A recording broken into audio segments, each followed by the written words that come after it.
Switzerland has emerged as Ghana's #1 export partner, with export from Ghana to Switzerland totaling $3 billion in 2023. The bilateral trade volumes between the two countries saw a significant increase, rising from $1.5 billion in 2019 to over $3 billion in 2023. The ambassador of Switzerland to Ghana, Simon Giga, highlighted this achievement during a reception celebrating the 733rd anniversary of the Switzerland's founding. She noted that Ghana has retained its position as Switzerland's second largest trading partner in the sub-Saharan Africa, following South Africa. The grand diplomatic reception brought together a distinguished gathering of high-ranking officials, including ambassadors, government officials, chiefs, chief executives of Swiss businesses, Swiss community in Ghana. Working closely with the private sector, she noted that Switzerland aimed at strengthening strategic value chain, invest in skills development for young people, support an effective decentralization, including bottom-up accountability measures, and scale renewable energy solutions.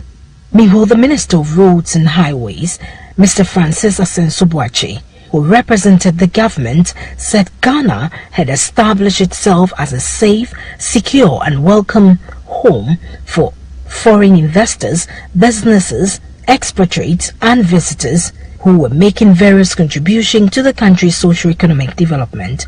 He said that due to the peaceful political climate, security, democratic credential and favorable investment conditions, there were over 55 Swiss investments in Ghana, including companies such as Nestle Ghana Limited, Accra Brewery, SGS Ghana, Pina Ghana Limited, and many others. The minister, also the Member of Parliament for Bantama, said the political stability in Ghana, which had been the cornerstone of Ghana's attractiveness as an investment destination, had boosted the overflow of foreign direct investment to support the country's economic development.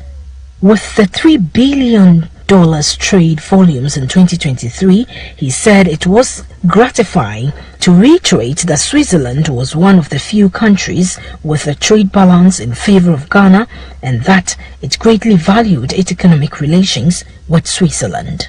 In other stories, Djibouti's government plans to offer Ethiopia exclusive access to a new port to diffuse tensions sparked by the landlocked nation's ambitions to have a direct route to the sea. Ethiopia triggered a diplomatic row in January when it unveiled a proposal to recognize the semi-autonomous state of Somaliland as a sovereign nation in return for access to a harbor on the Gulf of Aden.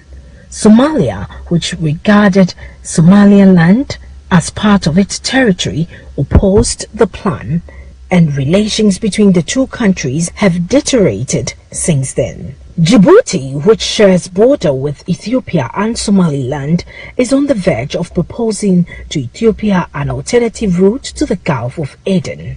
Somalia has responded to the standoff with Ethiopia by signing a military cooperation pact earlier last month. Egypt has subsequently begun supplying arms to Somalia and will provide training to its troops, according to the Somali government.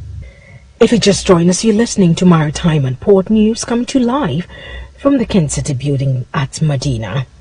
Now, tugs are expected to begin towing a damaged Greek oil tanker on Sunday, Yemen's Houthi Foreign Minister Jamel Ammar said, as the vessel remains adrift and on fire in the Red Sea. Now, the Greek-registered Sunion poses an environmental hazard after it was damaged in an August 21st strike by Houthi forces.